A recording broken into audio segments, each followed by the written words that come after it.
Israel തുനിഞ്ഞിറങ്ങുകയാണ്. അതായത് യമന്റെ അവസാന വിമാനത്താവളവും Israel തകർത്ത് തരിപ്പണമാക്കി. ഹമാസിന്റെ ഏറ്റവും അവസാനത്തെ തലവനെയും തീർത്തു. അതായത് അമേരിക്കയുടെ സഹായമില്ലെങ്കിലും ഇസ്രായേൽ കൃത്യമായി പണി കൊടുക്കും എന്നുള്ളത് ഉറപ്പായി കഴിഞ്ഞു. അങ്ങനെ തന്നെ കരുതണ്ടേ ഇതൊക്കെ? ഇസ്രയേൽ കടുത്ത ആക്രമണമാണ് യമനിൽ നടത്തിയെന്ന് പറയാം. കാരണം യമനിലെ ഏറ്റവും പ്രധാനപ്പെട്ട വിമാനത്താവളമാണ് സന. ഈ സന വിമാനത്താവളത്തിന് നേരെ ഹൂത്തികൾ അവിടെ ഒളിച്ചിരിപ്പുണ്ട് എന്ന് പറഞ്ഞിട്ടാണ് ഇസ്രയേൽ ആക്രമണം നടത്തിയത്. എന്ന് പറഞ്ഞാൽ ഹൂത്തികൾ ഒളിത്താവളമായി തിരഞ്ഞെടുക്കുന്നത്, ഭീകര ക്യാമ്പുകളായി തിരഞ്ഞെടുക്കുന്നത് വിമാനത്താവളങ്ങൾ കേന്ദ്രീകരിച്ചാണെന്ന് ഇസ്രായേൽ മനസ്സിലാക്കി. അങ്ങനെയാണ് ഇസ്രായേൽ ഡിഫൻസ് ഫോഴ്സ് ഇത്തരത്തിലുള്ള ആക്രമണം നടത്തിയത്.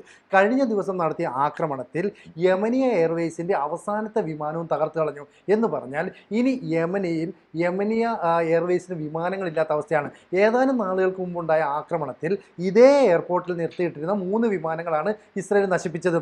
അതിനുശേഷം ആ എയർപോർട്ടിന് കേടുപാടുകൾ സംഭവിച്ചു. എന്ന് പറഞ്ഞാൽ വലിയ ഗർത്തങ്ങളൊക്കെ ഉണ്ടായി. കാരണം അത്രയും വലിയ റോക്കറ്റ് ആക്രമണമാണ് ഉണ്ടായത്. ഇതിന് കാരണമെന്ന് പറയുന്നത് മെയ് മാസം ആദ്യം ഈ ഇസ്രയേലിൻ്റെ ബെൻഗുരിയോൺ എന്ന് പറയുന്ന എയർപോർട്ടിന് നേരെ ഹൂത്തികൾ ആക്രമണം നടത്തി. ബെൻഗുരിയോൺ എന്ന് പറയുന്നത് ഇസ്രയേൽ തലസ്ഥാനമായ ടെല്ലവീവിൻ്റെ സമീപത്തുള്ള ഏറ്റവും പ്രധാനപ്പെട്ട വിമാനത്താവളമാണ്. അപ്പോൾ ഇതിനെ ലക്ഷ്യം വെച്ച് ഹൂത്തികൾ ആക്രമണം നടത്തി. എന്ന് പറഞ്ഞാൽ 48 മണിക്കൂറിനുള്ളിൽ 2 തവണ ബാലിസ്റ്റിക് മിസൈലുകൾ ഹൂത്തി പ്രയോഗിച്ചു. സാധാരണഗതിയിൽ ഇസ്രയേൽ വിന്യസിച്ചിട്ടുള്ള പ്രതിരോധ സംവിധാനങ്ങൾ ഇതിനെ തകർക്കേണ്ടതാണ്. അപ്പോൾ താഡ് ഉൾപ്പെടെയുള്ള അയൺഡോൺ ഉൾപ്പെടെയുള്ള പ്രതിരോധ സംവിധാനങ്ങളെ തകർത്തെറിഞ്ഞുകൊണ്ട് ഹൂത്തികൾ ലക്ഷ്യത്തിലേക്ക് മിസൈൽ എത്തിച്ചു. അത് വലിയ ആഹ്ലാദമായിരുന്നു. ഇസ്രയേൽ ലോകത്തിന് മുമ്പിൽ നാണം കെട്ടു. കാരണം അവരുടെ വ്യോമ പ്രതിരോധ സംവിധാനങ്ങൾക്കൊന്നും ഈ മിസൈലുകളെ തകർക്കാൻ കഴിയുന്നില്ല.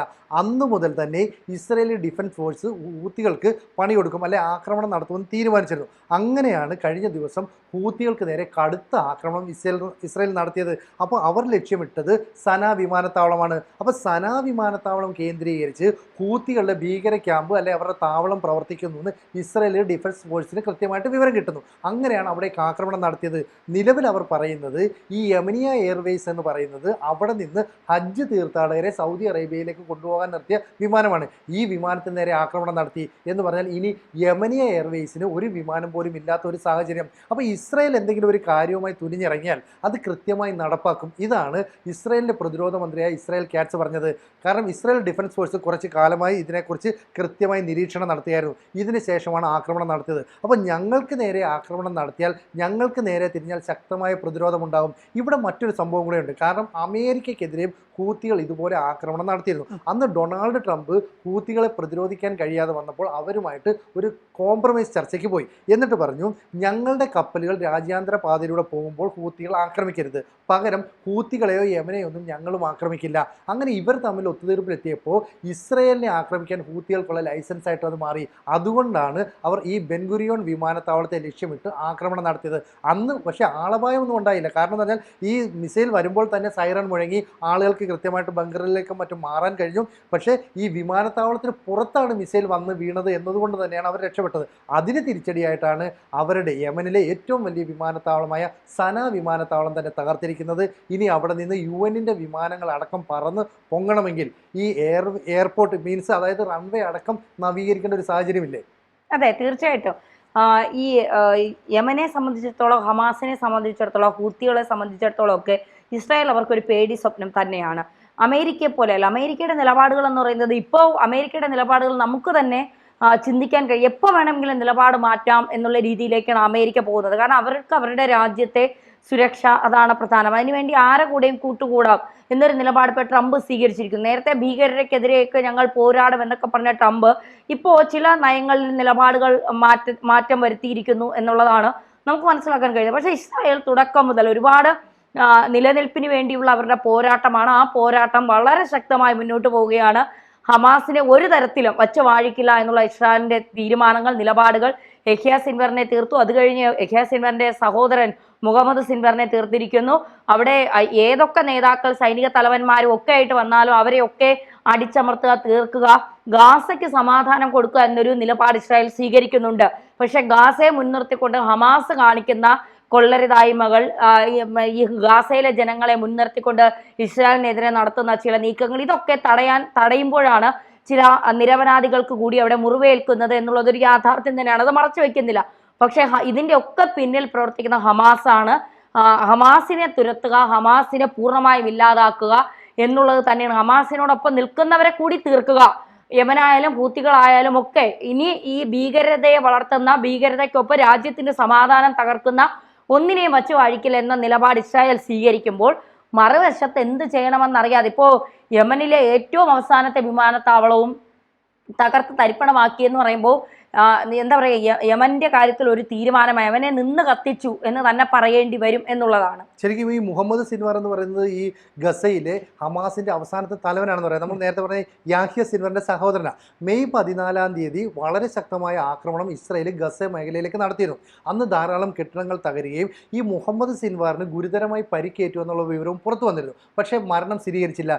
ഏതാണ്ട് 2 ആഴ്ചയ്ക്ക് ശേഷമാണ് ഇപ്പോൾ ഇസ്രായേൽ ഡിഫൻസ് ഫോഴ്സ് ഔദ്യോഗികമായി പറയുന്നത് യഹ്യ സിൻവാറിന്റെ സഹോദരനും നിലവിൽ ഗസയിലെ ഹമാസിന്റെ തലവനുമായ മുഹമ്മദ് സിൻവറിനെ ഞങ്ങൾ കൊലപ്പെടുത്തി, അതിന്റെ മരണം സ്ഥിരീകരിച്ചു.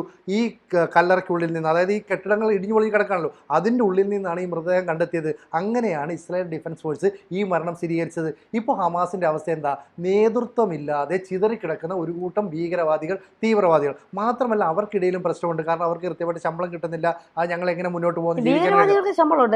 അവരിപ്പോ ഇസ്രായേലിനെതിരെ പോരാടുന്ന ശമ്പളം മേടിച്ചിട്ടാണെന്ന് പറയാൻ നമുക്ക് ഞെട്ടിപ്പോയില്ലേ? എന്ന് പറഞ്ഞാൽ പണ്ട് ഹമാസിന് വലിയ തോതിൽ ഫണ്ട് വരുമായിരുന്നു. ഖത്തർ ഉൾപ്പെടെയുള്ള വിദേശ രാജ്യങ്ങള്, ഇറാന് ഒക്കെ പൈസ കൊടുക്കുമായിരുന്നു. അപ്പൊ ഇപ്പൊ ആരും പൈസ കൊടുക്കുന്നില്ല. അപ്പൊ പൈസയില്ല. അങ്ങനെ മൊത്തത്തിൽ അവർ പ്രതിരോധത്തിലായിരിക്കാണ്. പക്ഷെ നെതന്യാഹു 1 ഇഞ്ച് പോലും പിന്നോട്ട് പറഞ്ഞില്ല. കാരണം ഇപ്പോഴാണ് അവസരം വന്നിരിക്കുന്നത്. ഒരു വശത്ത് നിന്ന് ഈ ഹമാസിന്റെ ആക്രമണം വരുന്നു, UN-ന്റെ ഉപരോധം വരുന്നു, ബ്രിട്ടനും ജർമ്മനിയും ഉൾപ്പെടെയുള്ള രാജ്യങ്ങൾ സാമ്പത്തികമായി ഉപരോധിക്കാൻ ശ്രമിക്കുന്നു, അമേരിക്ക പിന്തുണയ്ക്കുന്നില്ല. ഈ സാഹചര്യം മുതലെടുത്താണ് യമനിൽ നിന്ന് ഹൂത്തികൾ ഇസ്രായേലിനെ ആക്രമിച്ചത്. അപ്പോൾ ഒരേ സമയം 2 പോർമുഖങ്ങൾ ഇസ്രായേലിന് തുറക്കേണ്ടി വരുന്നു. ഒപ്പം ഉണ്ടാകുന്ന സംഭവം എന്ന് പറഞ്ഞാൽ ഇസ്രായേലിന് വേണ്ടത്ര ആയുധങ്ങൾ ലഭിക്കുന്നില്ല. ആയുധങ്ങൾ ലഭിക്കാതെ വന്നപ്പോൾ ഇന്ത്യയുമായിട്ട് ചില കണക്ഷൻസ് ഇസ്രായേൽ ഉണ്ടാക്കുന്നു. അത് കാലാകാലങ്ങളായി ഉള്ള ഒരു കണക്ഷൻ ആണെങ്കിൽ പോലും അമേരിക്കൻ ആയുധങ്ങൾ കിട്ടാതെ വരുമ്പോഴൊക്കെ ഇന്ത്യയാണ് ഇസ്രായേൽ ആശ്രയിക്കുന്നത്. അതായത് ജോ ബൈഡൻ ഭരണകാലത്ത് തന്നെ അമേരിക്ക കുറേ ആയുധങ്ങൾ ഇസ്രായേലിന് കൊടുക്കാതെ പിടിച്ചു വെച്ചു. കാരണം യുദ്ധം അവസാനിച്ചോട്ടെ, ഗസ സ്വതന്ത്രമാകട്ടെ എന്നൊക്കെ പറഞ്ഞാണ്. ആ സമയത്ത് ഹമാസിന്റെ ഭാഗത്തുനിന്ന് ഭീകരമായ ആക്രമണം ഉണ്ടാകുകയും ഇസ്രായേലിന് വലിയ നാശനഷ്ടങ്ങൾ ഉണ്ടാവുകയും ചെയ്തു. അന്ന് ഇന്ത്യയുമായി നടത്തിയ ചർച്ചയുടെ ഫലമായിട്ട് നമ്മൾ കപ്പലിലാണ് ആയുധങ്ങൾ അവിടേക്ക് എത്തിച്ചു കൊടുത്തത്. ഈ ആയുധങ്ങളാണ് പിന്നീട് ഇസ്രായേൽ എടുത്ത് ഉപയോഗിച്ചത്. ബെഞ്ചമിൻ നെതന്യാഹു തന്നെ പറഞ്ഞു, ഒരു പ്രതിസന്ധി ഘട്ടത്തിൽ ഞങ്ങളെ സഹായിച്ചത് ഇന്ത്യ എന്ന് പറയുന്ന രാജ്യമാണ്. അവരാണ് ഞങ്ങൾക്ക് ആയുധ സഹായമൊക്കെ നൽകിയത്. എന്തിന് സമാനമായിട്ട് ഇപ്പോൾ ജൂതന്മാരുടെ ഒരു ഔദ്യോഗിക സംഘം ഇന്ത്യയിലേക്ക് വരുന്നുണ്ട്. എന്തിനാണെന്ന് വെച്ചാൽ നമ്മൾ ഈ പഹൽഗാം ആക്രമണവുമായി ബന്ധപ്പെട്ട് പാകിസ്ഥാനെതിരെ കടുത്ത ആക്രമണവും പ്രതിരോധവും ഒക്കെ നടത്തിയിരുന്നു. അന്ന് നമ്മൾ സ്വന്തമായി നിർമ്മിച്ച ഈ വ്യോമ പ്രതിരോധ സംവിധാനങ്ങളുണ്ട്, ആകാശ് പോലെയുള്ള, അതുപോലെ ബ്രഹ്മോസ് ഉൾപ്പെടെയുള്ള മിസൈലുകളുണ്ട്, അതും തദ്ദേശീയമായി നിർമ്മിച്ചതാണ്. ഇതിനൊക്കെ വലിയ ഡിമാൻഡാണ് ലോകത്തുള്ളത്. അപ്പോൾ ലോകരാജ്യങ്ങൾ ഇത് വാങ്ങാനായിട്ട് ക്യൂ നിൽക്കുമ്പോൾ മുൻഗണനാ പട്ടികയിലേക്ക് ഇസ്രായേൽ വരുന്നു. കാരണം കാലാകാലങ്ങളായിട്ട് ഇന്ത്യയും ഇസ്രായേലും തമ്മിൽ നല്ല ബന്ധം പുലർത്തിയിരുന്നു. ആ ബന്ധം മെച്ചപ്പെടുത്തുന്നതിൻ്റെ ഭാഗമായിട്ട് ഇസ്രായേലിൻ്റെ ഔദ്യോഗിക ഭാരവാഹികൾ ഇന്ത്യയിലേക്ക് വരുന്നു. അപ്പോൾ ഗവൺമെൻറ് തലത്തിലുള്ള നയതന്ത്ര ചർച്ചകളുടെ ഫലമായിട്ട് ഇവർക്ക് ആയുധം കൊടുക്കുന്നു. അങ്ങനെ അമേരിക്ക കൈയൊഴിഞ്ഞാലും മറ്റു ഭാഗങ്ങളിൽ നിന്ന് ഇസ്രായേലിന് സഹായം കിട്ടുന്നു. എന്തായാലും തങ്ങൾ ഒരു ഉദ്യമത്തിലേക്ക് ഇറങ്ങി തിരിച്ചിട്ടുണ്ട്. ഇനി അത് പൂർത്തിയാക്കാതെ പിൻവാങ്ങുന്ന പ്രശ്നമില്ല. അങ്ങനെ പിൻവാങ്ങിയാൽ ഇസ്രായേലിലെ തന്നെ സയനിസ്റ്റുകൾ ആ ഭരണകൂടത്തിനെതിരായിട്ട് വരും. ഇത് ബെഞ്ചമിൻ നെതന്യാഹു മുന്നിൽ കാണുന്നു. അതുകൊണ്ടാണ് ഇപ്പോൾ ഇസ്രായേൽ കാറ്റ്സ് പറയുന്നത്, ഞങ്ങൾ സനാ വിമാനത്താവളം തകർത്തുകൊണ്ട് ഹൂത്തികളുടെ നട്ടലൊടിച്ചു, അവരുടെ സമ്പദ് വ്യവസ്ഥയെ ഇല്ലാതാക്കി. ഇനി അവരുടെ ഒളിത്താവളം എന്നറിയപ്പെടുന്ന സനാ വിമാനത്താവളത്തിൽ നിന്ന് ഒരു വിമാനം പോലും പറന്നു പൊങ്ങില്ല.